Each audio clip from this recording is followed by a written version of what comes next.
Et ce n'est pas n'importe lequel des repas. C'est le corps du Christ que nous allons partager. Il convient donc qu'on prenne des dispositions particulières. C'est pourquoi je vais lire un texte qui nous donne les conditions dans lesquelles nous devons prendre ce repas pour qu'il soit une bénédiction et non une malédiction pour nous. Je vous invite donc à prendre vos Bibles dans le livre de 1 Corinthiens, chapitre 11, à partir du verset 23. On va lire rapidement et puis nous exhorter à prendre des dispositions utiles. Bon, je lis donc 1 Corinthiens, chapitre 11, à partir du verset 23. Car j'ai reçu du Seigneur ce que je vous ai enseigné.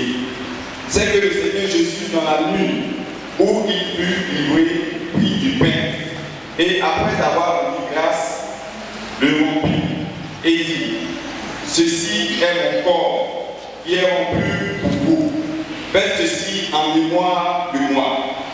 De même, après avoir soupé, il prit la coupe et dit, cette coupe est la nouvelle alliance en mon sang. Faites ceci en mémoire de moi toutes les fois que vous en boirez.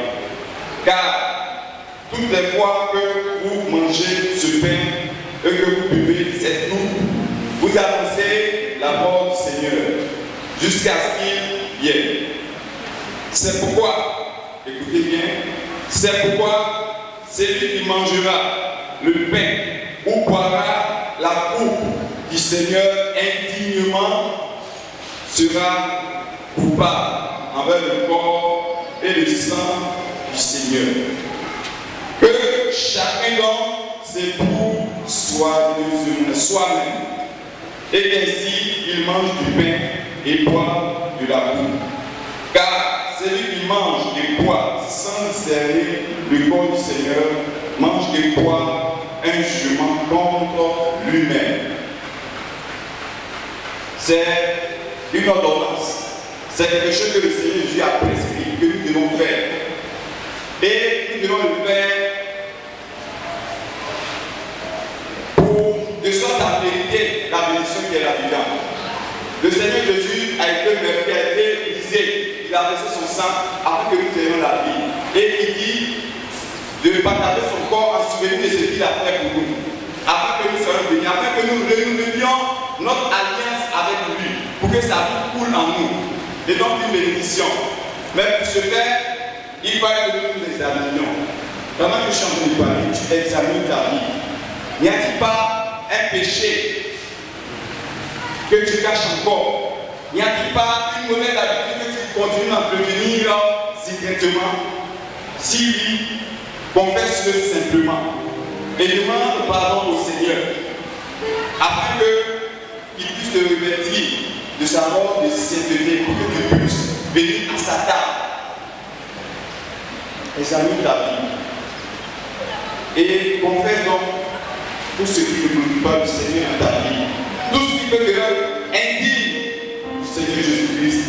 Sors-le de ton cœur, livre au Seigneur. Prie.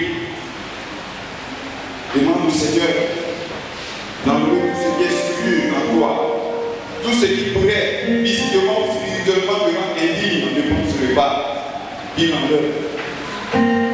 et pour finir, tu vas demander à ce que le Seigneur, par son sang, la puissance de son sang, te lave, te purifie et te revête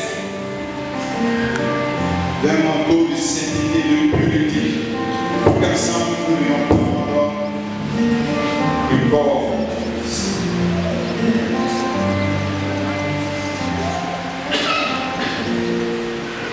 Je vais demander aux diacres et diaconesses de prendre des dispositions pour que tous ceux qui sont baptisés